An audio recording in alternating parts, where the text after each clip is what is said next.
Swayam Prabha. Digital India. Educated India.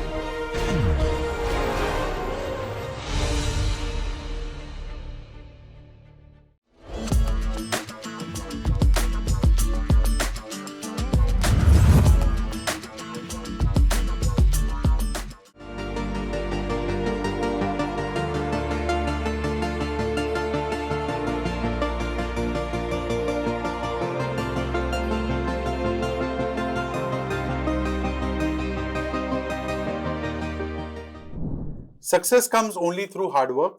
The fruits of effort are always realized. With this thought, I would like to welcome you all for our next podcast, which is Viksit Bharat, a journey towards an IPO.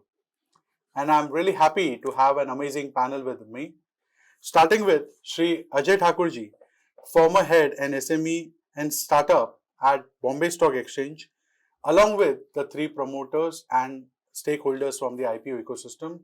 To my extreme left is Dr. Ratish Tagdeji.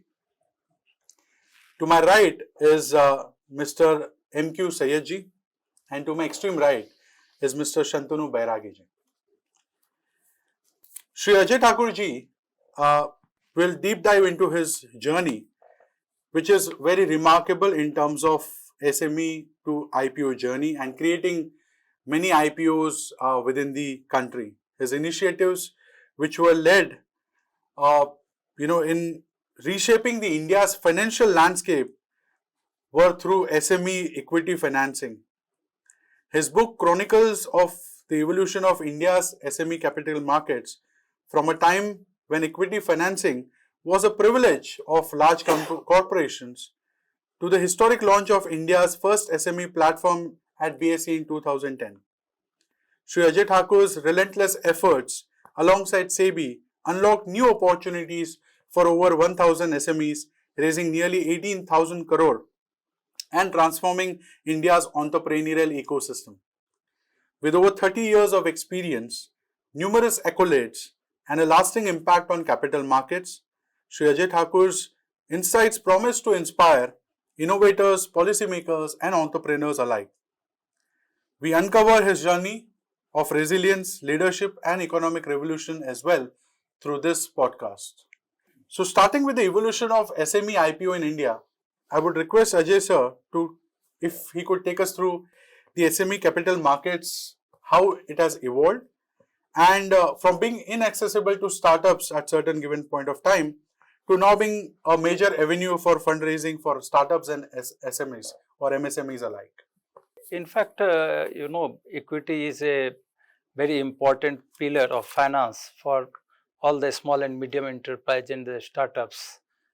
It was very necessary for the country to have SME platform which can provide equity financing to the small and medium enterprises so that they can grow, become mid-cap and large-cap companies and provide employment across the country. As we all know, SMEs are the pillar of Indian economy and their sustainability and growth is paramount to the country. Keeping this thing in mind, in 2010, a task force was created by the then Prime Minister, Sri Manmohan Singh ji, and Mr. Nair, who was at that point of time Principal Secretary in PM office. Under his leadership, it was decided to have SME platform of the stock exchanges, and they suggested to SEBI to create a framework for this SME platform. On 18th May 2010, SEBI come out with all the regulations, and accordingly SEBI said that any company having post-issue paid-up capital up to 10 crore has to compulsory get listed on the SME platform of the stock exchange. Between 10 to 25 crores of post-issue face value capital, they have the option either to get listed on the SME board or the main board of the stock exchange, and beyond 25 crores, they can only get listed onto the main board of the stock exchange. So, we were knowing that there are lots and lots of small and medium enterprises in the country who are having paid up capital below 10 crores, and they are the best cases to get listed onto the SME platform at the stock exchange to raise equity funding. Keeping this thing in mind, when the guidelines got created, we as a stock exchange, and as you know, BSE was the pioneer in the equity market, equity culture. They have created the equity culture in the country. Therefore, BSE has taken the initiative and we launched the first ever SME platform of the stock exchange on 13th March 2012. After that, the journey was quite long.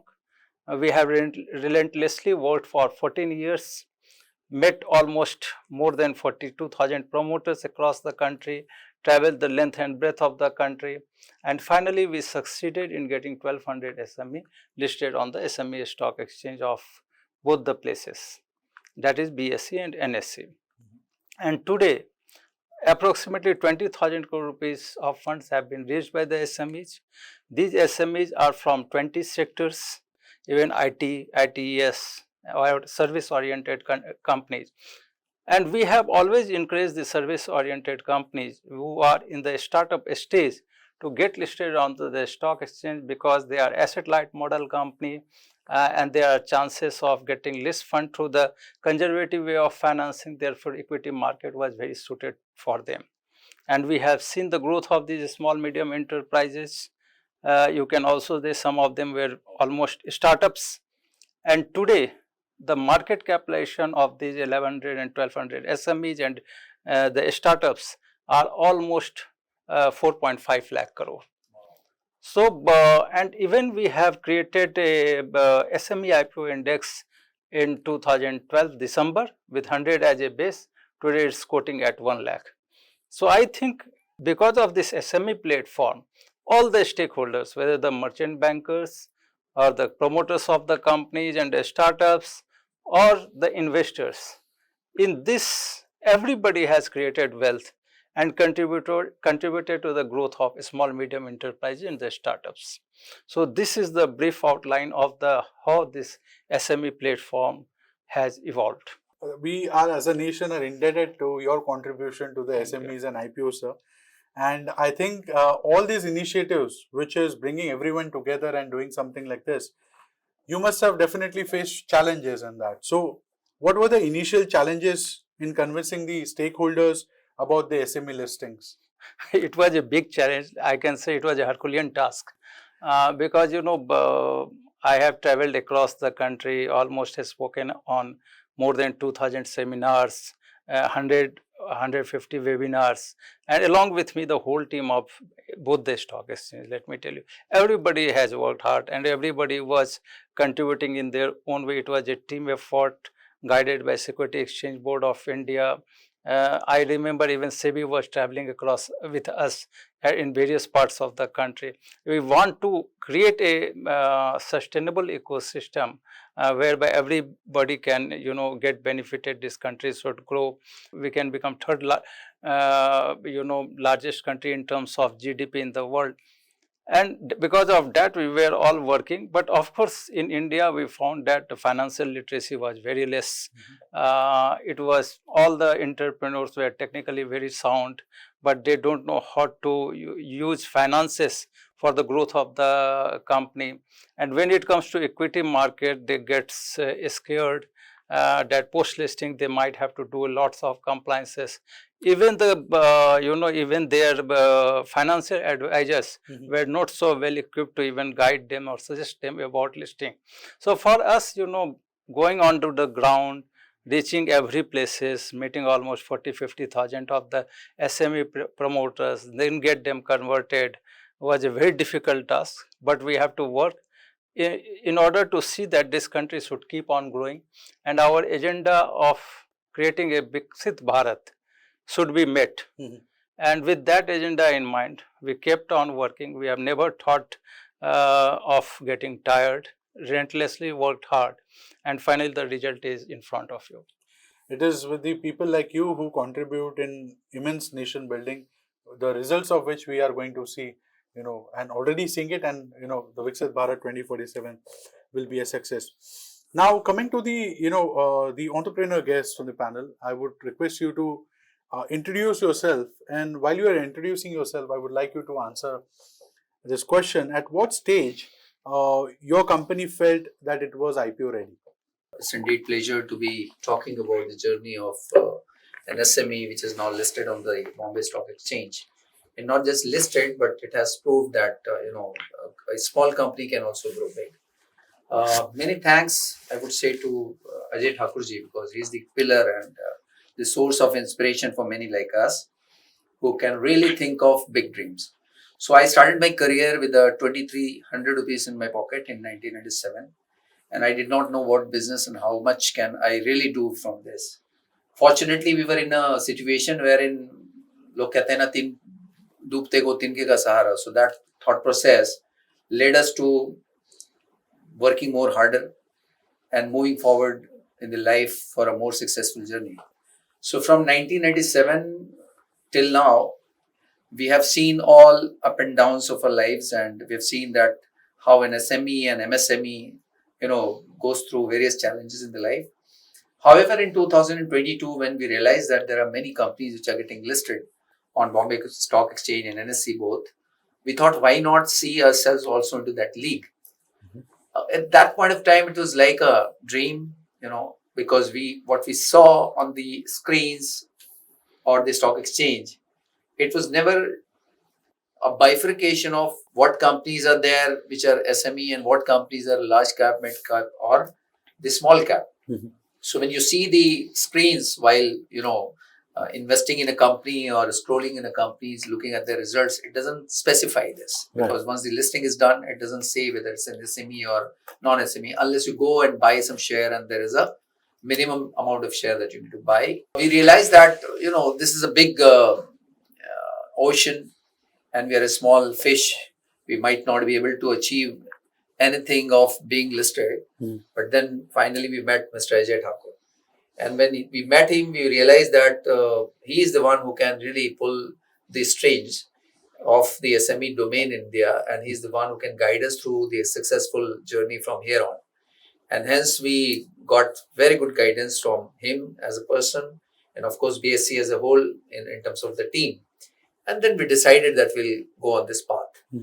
We had a very tough time of 1.5 years to really get prepared for ourselves, because of course, as rightly put by Mr. Ajay Thakur, that no company is looking at the equity market to be their main source of journey, but they always focus on the technicalities and the business part of it. So we had to go through a lot of documentation, paperwork, declarations, transparency, and finally we filed our DRHP, which is draft red herring prospectus. Even after filing the DRHP, we had to go through various different types of challenges and processes. And we were thinking that this is a last breath of us. We might not be able to list ourselves. But then, as always, Mr. Ajay Thakur has been part of this growth journey, not for a company like us, but all the SMEs in the country. He always was there to handhold till the last extent of this process and system. And finally, we got listed. After we got listed, we were having great, amount of, acquisitions in front of us. A lot of proposals came in, and we started exploring the growth pattern ahead, because we realized that now, since we are a listed company, we are a public company, it is our moral responsibility to ensure that the shareholders who have invested in us should also be benefited. And they should always feel proud to be part of a company like us. And hence we started working more harder. So from a small company which started its journey in 1997 with 2,300 rupees to a company which got listed, and within a year's time it got a market cap of 500 crore. It was nothing less than a dream.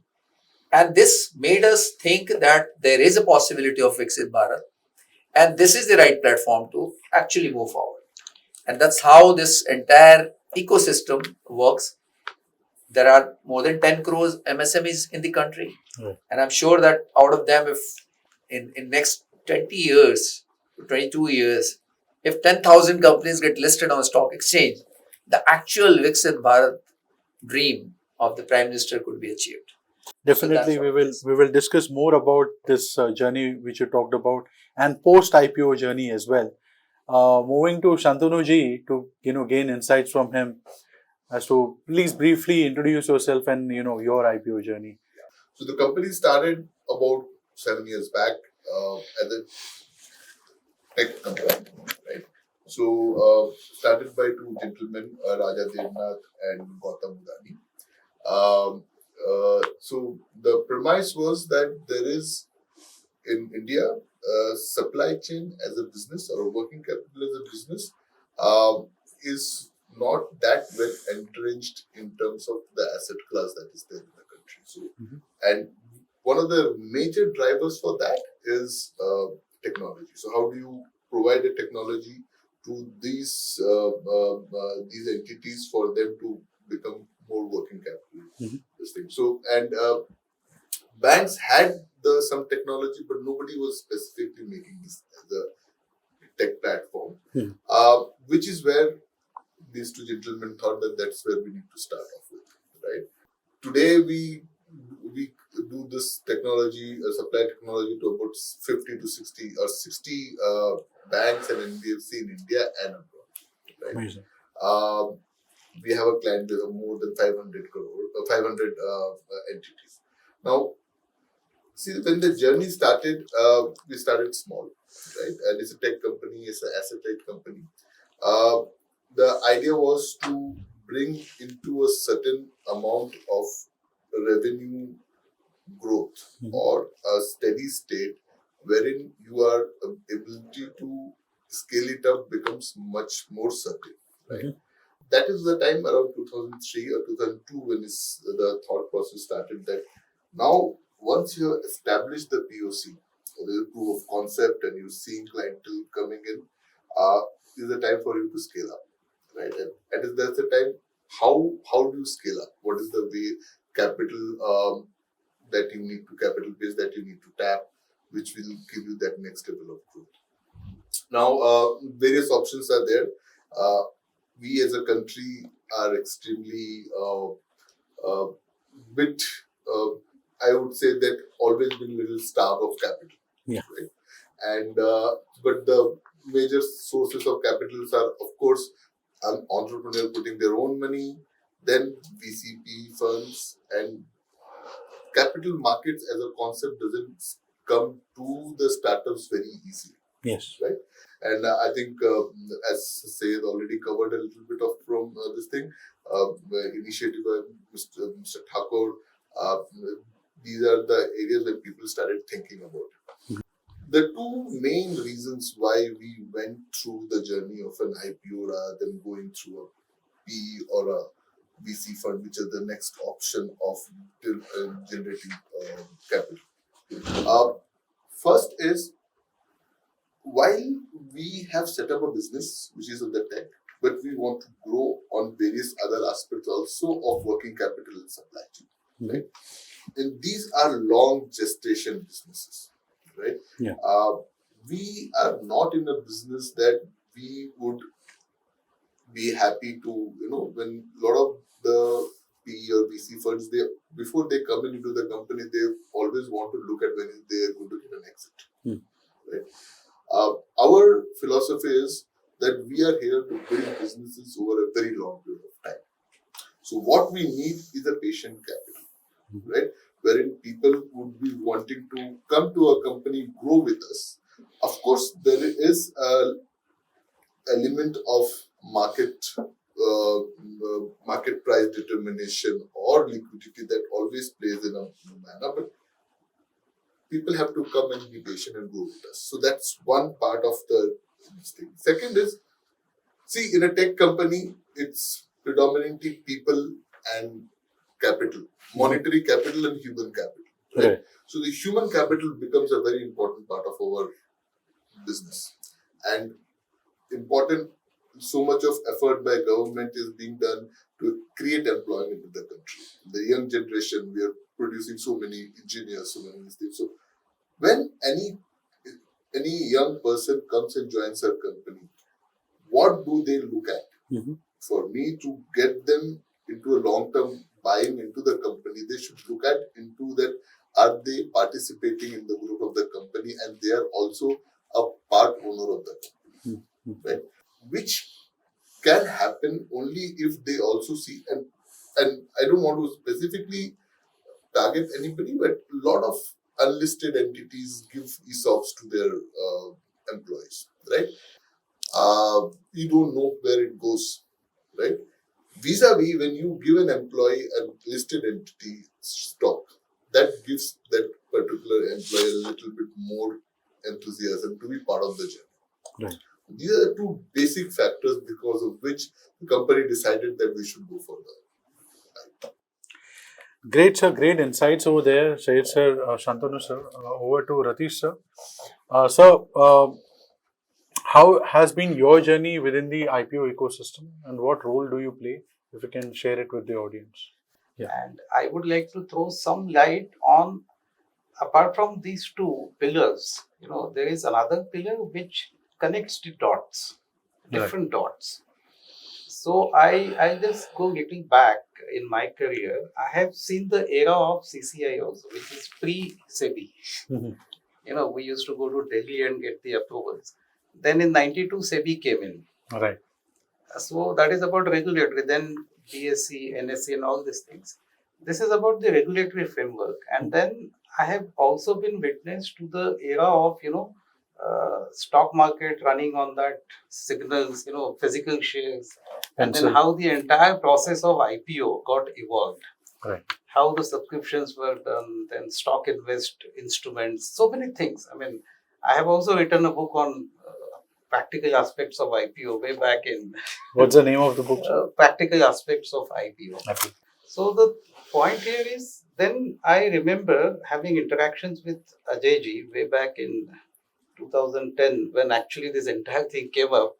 Then it will not be exaggerating if I say कि अजय जी और हम बात करते थे कि भाई एक दो कंपनियां दे दो SME के लिए. Then somehow I got my company. I was on the board of a company, Money Masters करके NBFC है. Then we got NBFC somehow listed.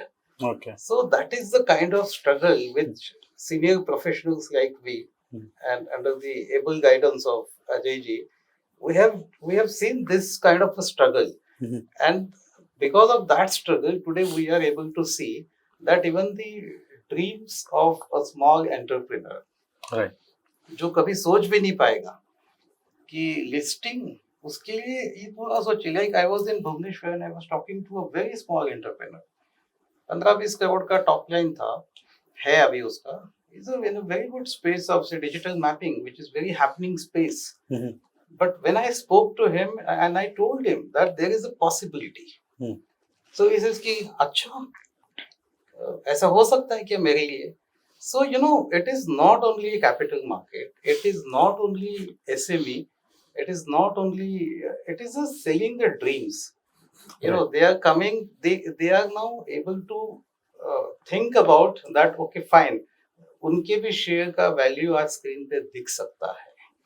ये जो aspirations जो खड़ा किया है ना, that is all because of Ajay ji's efforts. Absolutely. And I have been part of the journey, and I'm so proud to be part of this entire journey actually. Great insights, Ratish ji, over there. I would again go back to all of you and ask this, common question, like, what could be the biggest strategic advantages which the promoters gain post IPO? Some of you already highlighted. But what shift happens? Because it's a strategic move. So what happens later on? What is anticipated and does it match to, what you had planned? Can we start with you? So for us, it has been all about the reputation. We have been focusing on our reputation right from the beginning of our inception in the country. And then we got listed. The best thing that today I am able to, sort of communicate to anyone, whether it's a client or a government officer or, investor or a friend, in one word, is that we are a listed company. So this, we are a listed company itself is such a statement, which a statement is not, this means that the entire journey of this statement has already been incorporated into making this communication forward. Correct. So that's an amazing thing for us as a promoter of a company.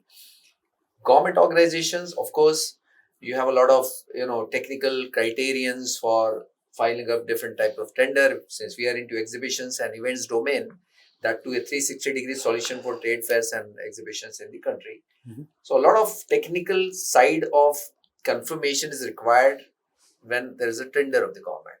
So when we say we are a listed company, the rest of the things are history. Mhm. So this one statement itself is a paramount in being there Mhm. and witnessing it and accepting the fact that this is something which every entrepreneur should come forward and get the heat of it. Right. We have the most vibrant and vibrant debt capital or vibrant capital markets in the world. Right. Right now, when any company is listed, right? Not only the regulators, there are a lot of analysts, there are a lot of firms who are observing you, who are looking at you, right? Which changes the way there is a lot of market validation that happens Right. because of that. Mhm. Market validation which happens not only for the investor segment, but also happens for our customers, for instance. Right? And I think Syed touched base on that. So customers, your own people, so there is a 360-degree market validation that you're getting out of the whole thing. Right? So that's one very important part, and it becomes far easier when you go and talk to client. And we talk to large banks, we talk to a lot of NBFCs. While we are listed, but when you say that not everybody knows the companies that well, but once you say that this listed, so then the conversation changes a little different. Mhm. That's one. The second thing is by virtue of having one entity listed, it is also help us think about a lot more for the acquisition front, Mhm. right? So when a lot of entities who want to join us, we want to take acquisition, it becomes easier for us to also see that we have proven ourselves at one end. Right. And when I'm looking at acquiring a new company, and there is for those companies who are coming and either organic or inorganic, and they're coming onto the fold, they have a certain amount of belief that this company is shown a path, and we can possibly join them on the journey. Ajay sir, any highlights from your end? Like, you have seen so many companies flourish post IPO. So, what do you think, really adds up a spark and they have come back to you and saying, "Ki, sir, this was the big change which happened." See, the most important thing is, see, initially whenever the promoters have come, they have only one perspective in their mind, that to get the funds from the capital market. But post listing, everything changed. Okay, listing is a dynamic process. It's not one time process. Mhm. But post listing, one thing the promoter also understood, that they are under the glaring eyes of not only the regulators but investors at large. And therefore, the first important thing that they have brought in their business was discipline. And when you brought discipline into the business, from that day the business starts growing. And when the business starts growing, then the unlocking of the value of the company starts. When the unlocking starts, it gives your company a lot of visibility, it gives a company a lot of respect. And a respected entity, the employees of the company also feel, very respected. And then they contribute in a big way to the growth of the enterprise. So it's a effect, it's a ongoing effect which happens to the company. And because of this, we have seen most of the company transforming. When they first approached to me, when I started talking to them, they really think of that whether this can happen or not. But let me tell you, my most difficult thing in my life or in this journey was to convince only for the first time to get that company listed. Post listing, I have never seen any promoter of any company coming to me or calling me again, because they understood the benefits of listing. And not only, as I have talked about unlocking of the value of the company, let me tell you, many of these companies have raised second round and third round of funding. And because of these funds and investors, I always say in the capital markets, not the shares that is traded. It's always the trust that trades.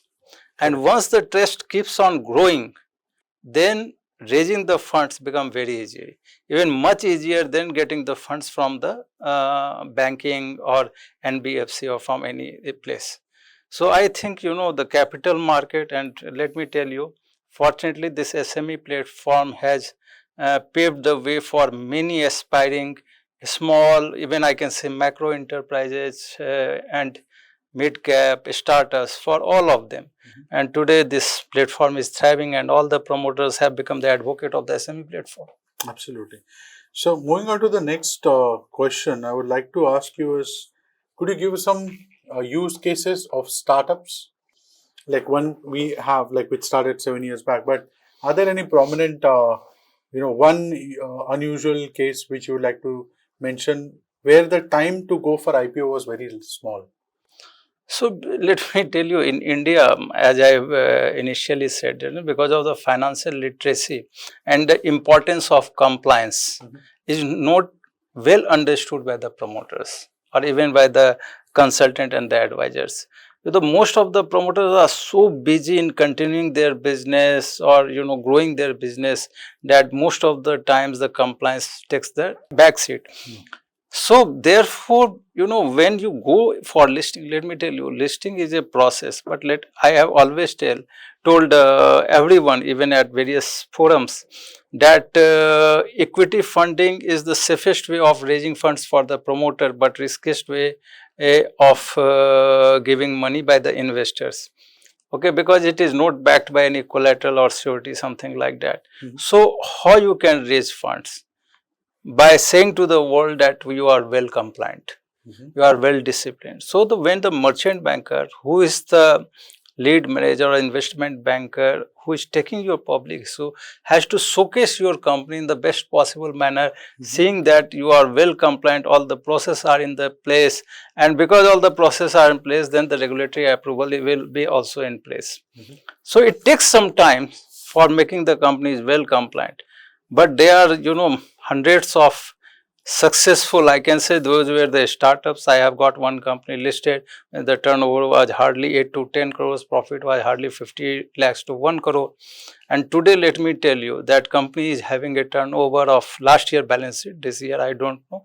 As per the last year's balance sheet, their revenue was 163 crores and the profit was 63 crores, that also after tax.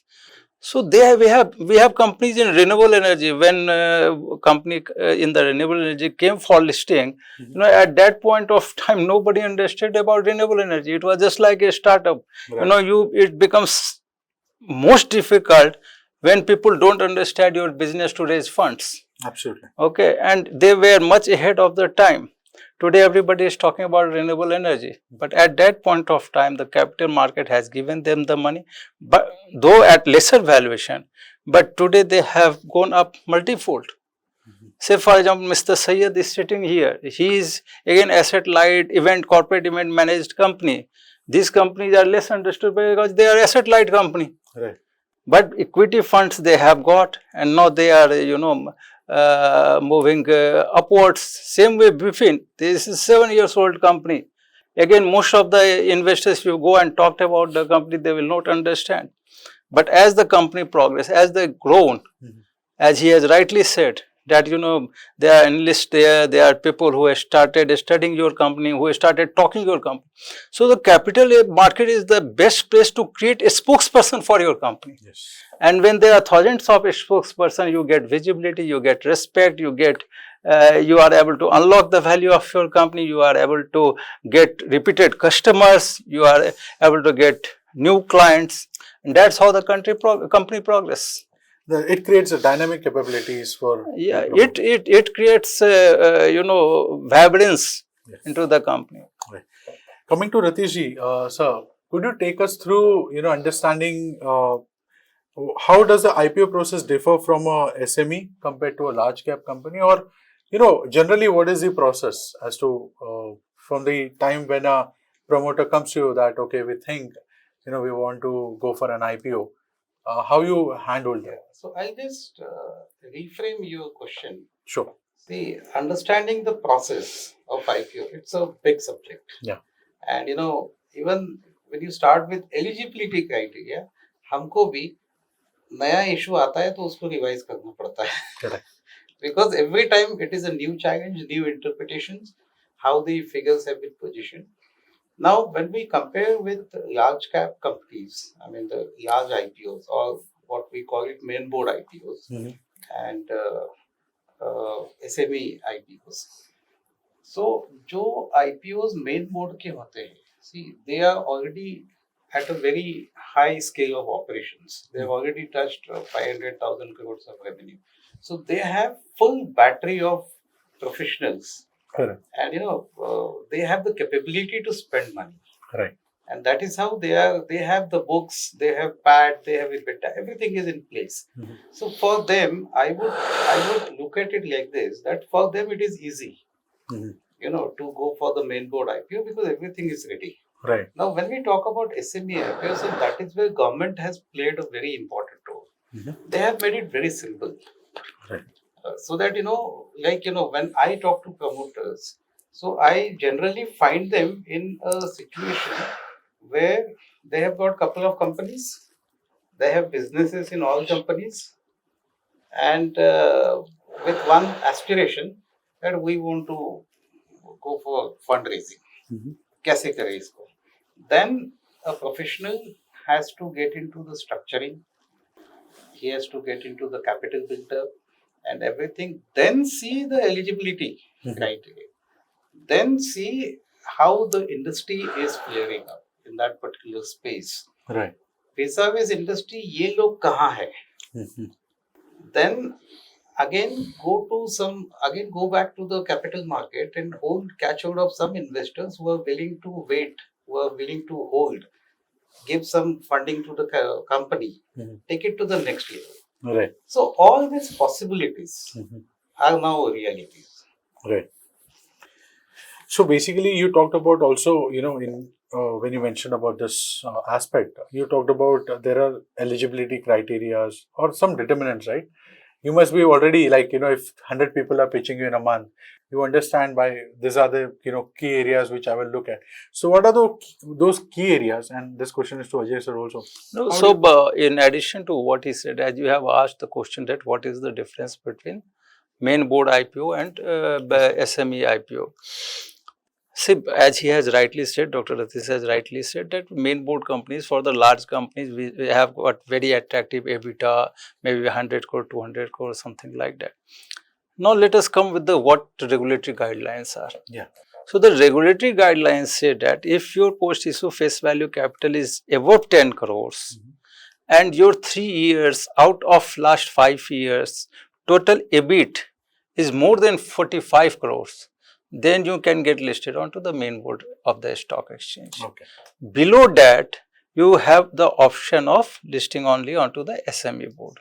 Okay. Having said that, even if the EBIT is less, but it's a startup like Zomato, Paytm and all those things, now they were working at very large scale. Yeah. So those type of companies can't get listed because they are large PVC, they have got Series A, Series B, Series C funds at very high valuation. Yeah. So on the SME board, it was not possible. So there is a regulatory provision under ICDR guidelines which talk about listing onto the stock exchange, which says that if your total operating profit of last 3 years out of 5 years is below 45 crores, but your operation is very high, then also you can get listed onto the main board, subject to 75% of your IPO should be funded by institutional investors. Okay. Otherwise, you have the option only to the SME board.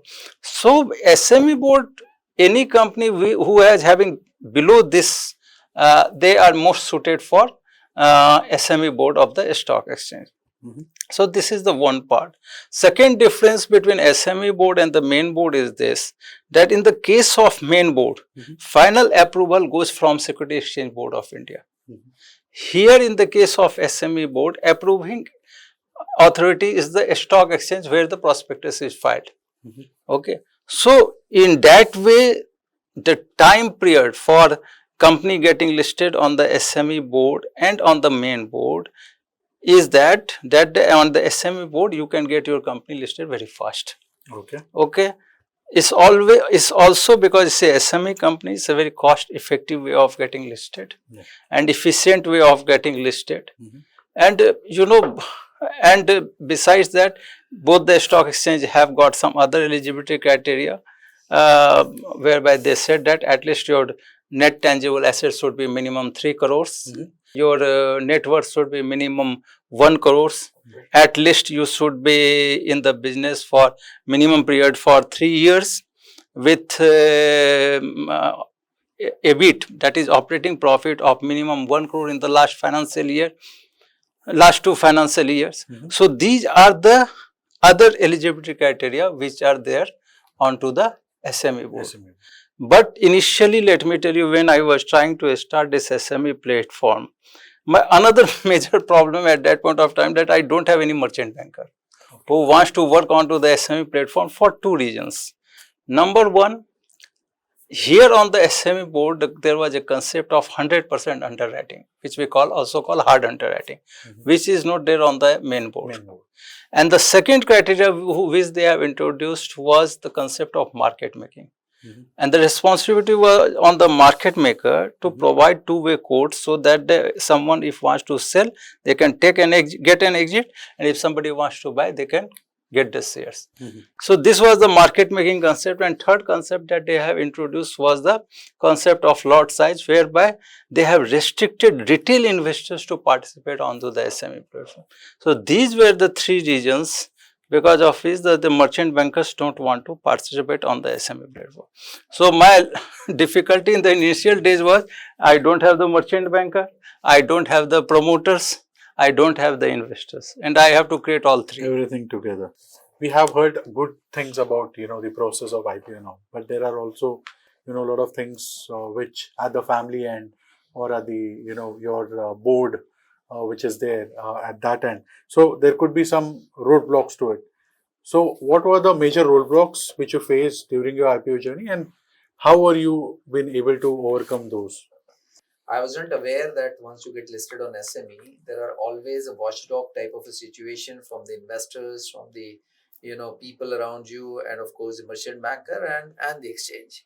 They always look at you from the suspect point of view. They don't just accept yourself as a promoter of whatever you have committed and whatever you've done. This is a situation which might be okay for an startup, but bad for an established company like us. So we started a journey and we proved ourselves in terms of our reputation in the market and exclusivity in the service and the niche that we had created in the exhibition and trade fair sector. After getting listed, we suddenly realized that there are people who are doubting our credentials. And they always look at us in a manner that we have to prove ourselves once again. So it was a situation wherein a journey has been already proved and the next journey is to be proved again because now you are in a public domain. Right. But there are another very important fact to it, that whatever commitment you make to your investors and shareholders, if you are able to fulfill them, there's a great amount of trust that by default, develops. Our journey is a reflection of that trust.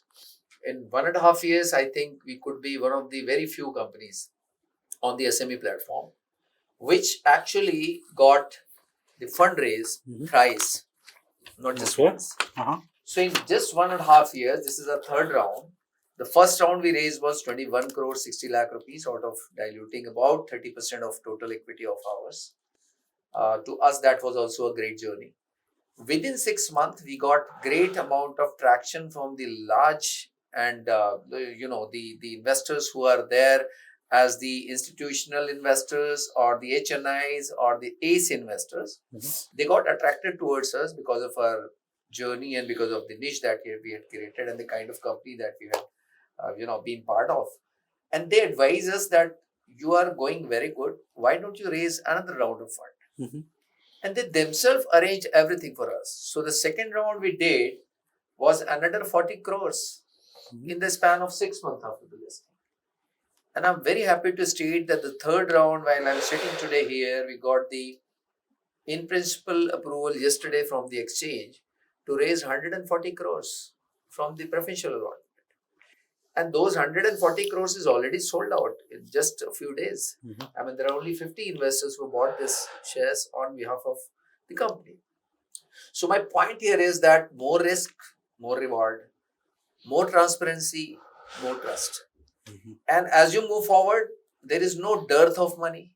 if you have a right way of doing things, transparent manner, and as rightly, raised by Ajay sir, that the compliance, the corporate governance, these are the facts of your growth journey from here on. We are very sure of moving on towards becoming a small cap, mid cap, and finally the large cap. And it is only because we got listed as an SME. So that's a journey of an SME, which could be very difficult at times, but at the same time, when you face hurdle, you become more stronger, and your company becomes more and more trustworthiness. So that's what is my take on this. So first of all, when our entity got listed, and within a period of time, we were like about 10 times of what the listing price was, right? So it was a lot of times looked at that too good to be true, right? So that becomes a lot of people. You get into a lot of public scrutiny there, right? In terms of saying that, okay, how is moved? So with some part of it, of course, is the way that markets have moved on their own, right? So then this whole communication to a lot more investors. There are, of course, genuine investors who have believed in us and were invested, and there are, of course, some people who have moved along with the market. So that justification starts a lot more than what it is. I would not say this as a problem, but this is an additional work that or additional aspect of our business that we have to get into now is compliance, right? So a lot of compliance, and every time because every time you do an expansion through an inorganic or an organic manner, you have to keep that into the mind. And the main board is the main company, which is the listed company. What is the impact on that? What kind of regulatory approvals we need to do? So that bit complexity has gone up a little bit more than just being a private company. So coming to Ajay sir, you are the Sarve Sarva of the IPO in the Indian ecosystem. How do you see the landscape shaping up when we see Viksit Bharat 2047? How do you think things will be 5 years, 10 years, probably 15 years down the line in the IPO landscape? See, I am a very optimistic person. Otherwise, it was not possible for me to create this SME platform. Because at that point of time was surrounded by pessimism. See, I trust in the entrepreneurial capability of the entrepreneurs in India. They have guts, they have courage, they have conviction, they have honesty, they have integrity and truthfulness, and most of the time they are fighting against the odds. All the stakeholders, especially in the regulatory space, maybe the government, the bureaucracy, the exchanges, the RBI, all these institutions, everybody has to ensure that there should be a sustainable development in the entrepreneurship. If we want to reach to the goal of Viksit Bharat, or what our vision is, I think the most important thing that we want to do is to create an ecosystem where the entrepreneurs should thrive. Then only I think we can reach to the Viksit Bharat. We all have to play our important role. I think a lot has started happening in this direction. Let me tell you, the first when Pradhan Mantri Modi ji has taken the charge, the very next year he has come with the concept of Startup India. Okay.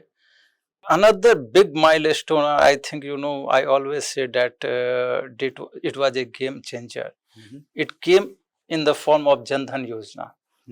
It could not have been successful, but let me tell you, I will thank all the bankers who have gone onto the roads and tried to create the accounts. Okay, though they don't get the credit, especially public sector undertaking entities, they normally don't get the credit. But let me tell you, they work so hard to create so many Jan Dhan accounts. Then we have seen, Mudra bank coming for, supporting the macro enterprises, which are millions in numbers. Right. We are today the third largest startup ecosystem. Yes. The most important thing, but let me tell you, most of these startups, though they have the potential, but they require a lot of hand holding. okay, to convert them into a sustainable unicorn in terms of profitability. But at some point of time, I want to see them a profitable institution so that they can contribute to the exchequer of the country. Okay. So, if all these things start happening, and in this budget also, I think a lot of provisions have been done for MSMEs. Okay. We have seen that, term loan up to 20 crores have been provided for startups. Yes. A new 10,000 crore fund has been created, which we are expecting a lot to come. We are seeing a lot of incubation centers coming. We have the capability. I think we are the intellectual capital of the world, and therefore we all need to ensure that our young population, the demographic dividend that we have got in this country, should be supported, guided, motivated to ensure that we should become $20 trillion economy in the times to come. That's great thoughts. Anyone else would like to add to, how you visualize the IPO landscape and what changes you see in near future happening within the ecosystem? I think the private investment has to go up a lot more. Now, private investments, of course, is accessible to a lot of these large entities because they can access capital market, they can access debt capital markets, foreign capital, right? And one area where I think most of the startup ecosystem MSMEs are lacking is this aspect of generating capital, either through equity or through debt, right? And innovation is the thing that which will catapult us to the Viksit Bharat, right?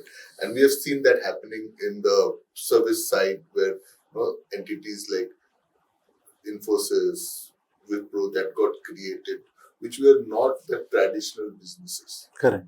And entrepreneurs put in their money, they started off, and today what we see is our service sector export is possibly the much bigger than the manufacturing.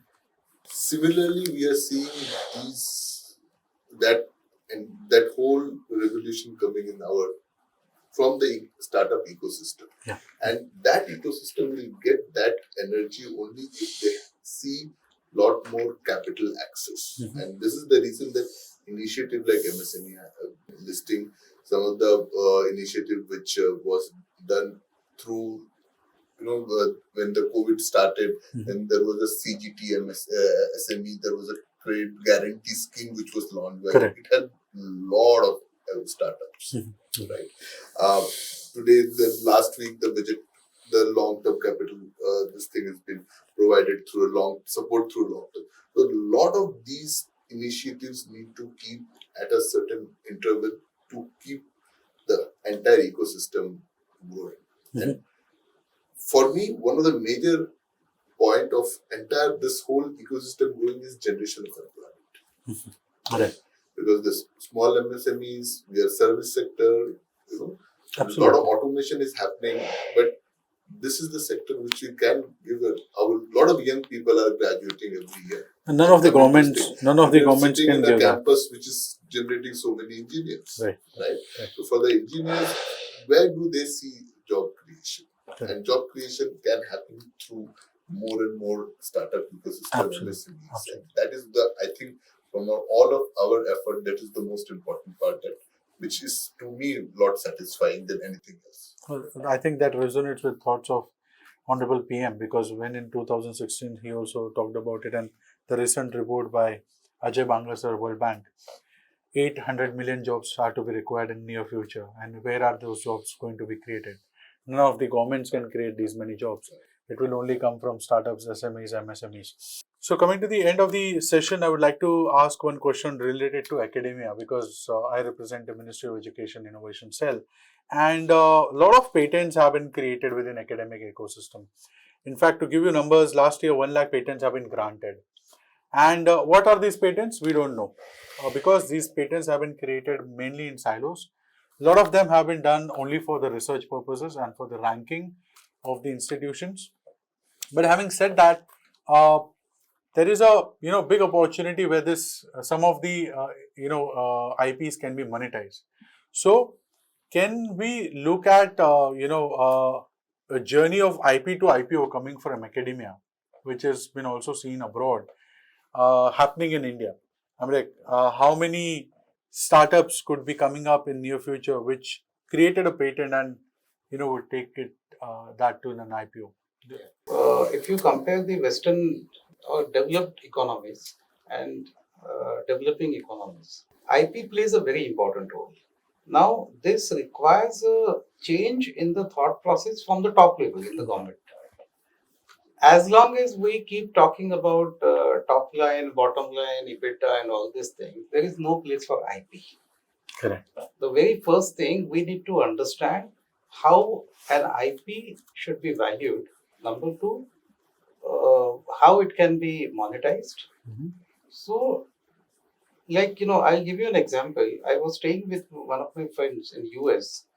So he's a scientist. So he was developing, he was working on a molecule.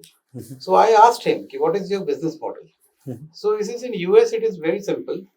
If I complete 10% of my research, then there is a valuation to it.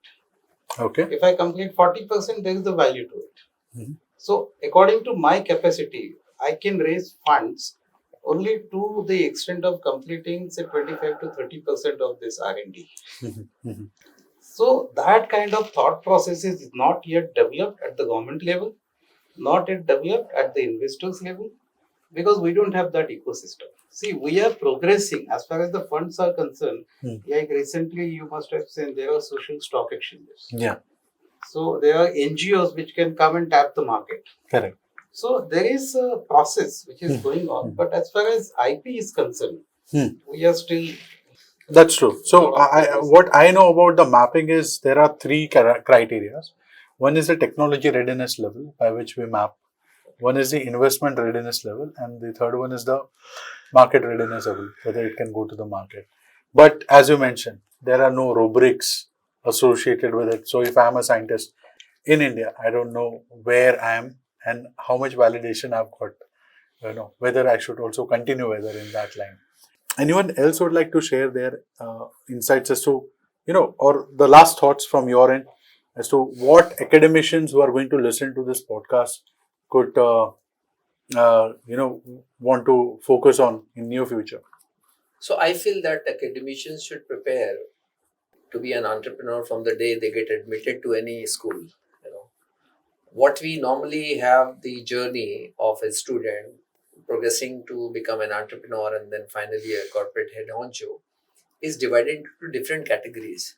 So when they're studying, they're just studying. They don't really get into the entrepreneurship journey at all. When they're getting into entrepreneurship journey, they forget about what academics they're really achieved. And when they move to the next level, the below level is gone. Correct. So if we really conceive a complete goal setting right from the day of getting admitted to a school level and then finally reaching out somewhere just into our minds and just make notes that this is where we want to reach, I'm sure that the journey will become much more easy. And the goal setting is important. I would say the goal setting is something which is the must for any student to really get succeeded in life. So one of the biggest intervention in terms of creating IP in this country has been through academic institutions. Right.